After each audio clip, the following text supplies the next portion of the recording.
So we all like hitting jumps, but none of us like the feeling of hitting a jump and having a heavy impact on the landing or getting shin bang after you hit the jumps. That's not a good feeling, so today's video I'm going to go over a few different ways that you can hit jumps without any impact. So the first thing we're going to be talking about is landing in the sweet spot of the landing. Most people overestimate how far they go into the landing and they really just don't know what the sweet spot of the landing actually looks like. So I've got this video on the left here, and this is a video of me doing a 360, and it shows perfectly where the sweet spot of the landing is. So we're just going to watch this video here and really pay attention to where I am in the landing. So I'm just going to go over a few terms here so you can understand what the sweet spot of the landing actually looks like. First of all, when I'm launching off here, when I'm doing the trick, this is called the kicker or the lip of the jump.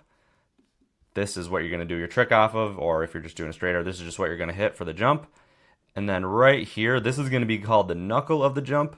This is what you don't want to land on. You do not want to land on the knuckle of jump. There's going to be way more impact if you land on the knuckle of jump, and it's not built for you to land on the knuckle. So you want to make sure that you're landing well past the knuckle. A lot of people, they'll be landing somewhere in here where they just barely clear the knuckle and they're like, yep, I didn't hit the knuckle. But the problem is the jump isn't built for you to land there either, and there's still going to be extra impact even if you land barely past the knuckle. So let me show you where the sweet spot of the landing is, and that's going to be right here, right where I'm landing. You can tell it's a sweet spot because the landing ends somewhere down there and the knuckle is right up here. So right in between, this is going to be the sweet spot of the landing, and I even went a little deep on this one. I could probably go a little bit higher up the landing, but landing right there is fine. This is going to be the sweet spot of your landing, right between the end of the landing and between the knuckle. This is where you want to land every time you hit a jump. Obviously, you don't want to go too deep. You don't want to be landing somewhere down here because knuckling a jump hurts, but overshooting a jump really hurts. You want to make sure that you're not landing at the end of the landing here because this is when it runs out and you're not built to hit the jump with that much speed because that's going to be a lot of impact down here as well. So you want to make sure that you're landing a little bit of a ways up the end of the landing, somewhere in the middle between the knuckle and the end of the landing, and that's going to be your sweet spot. And if you hit that every time, you're always going to have less impact and it's going to feel so much better. The next thing we're going to go over is going to be backseat landings, or if you're landing switch, nose heavy landings. Either of these can really affect the amount of impact that you're landing with because you're meant to land flat on the bases of your skis, kind of like I did in this video here. You can see I'm landing perfectly flat right on the bases of my skis, and this makes sure that you don't have too much impact. You can see I'm landing right here. If you land a little bit crooked, you're going to have a lot more impact, which is what we're going to see in this example here. This was one of the first backflips that I ever did, and I just cringe looking at this video now because of the amount of impact that I took on the landing. So we can watch this one here.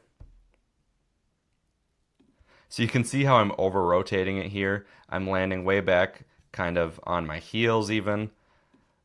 This is going to add extra impact because you're not meant to land so far back seat. Another really bad example of this is going to be when you under rotate a front flip and you're landing so far back seat that your hands are basically dragging, and I've seen a lot of people do this. I've done this myself when I was first learning front flips. This is really going to hurt, and if you've ever heard the term shin bang or if you've ever had shin bang is basically the feeling when there's like little small muscle tears kind of on the fronts of your shins, kind of right here on the fronts of your boots. This is because of shin bang, and this can really hurt, and this can even set you back a few days. If you have really bad shin bang, sometimes you can't even ski for a little while. So you want to make sure to avoid backseat landings as much as you can.